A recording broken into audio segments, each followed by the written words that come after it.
Hey everyone! If you want to design mobile apps without advanced UI or UX experience, Uizard AI can help you create professional app designs in just a few minutes.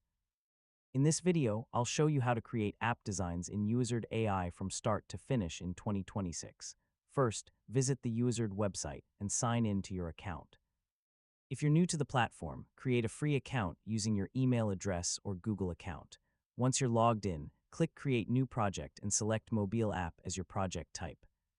This gives you a workspace optimized for app design. Next, decide how you want to start. You can begin with a blank canvas, choose a template, or use Uizard's AI design generator to create screens automatically. Once the design appears, review each screen carefully.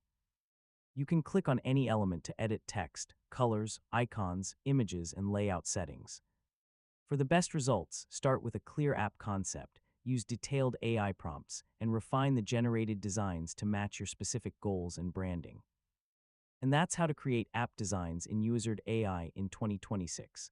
With AI-powered design tools and easy customization options, Uizard makes app design faster and more accessible than ever. Thanks for watching, and I'll see you in the next tutorial.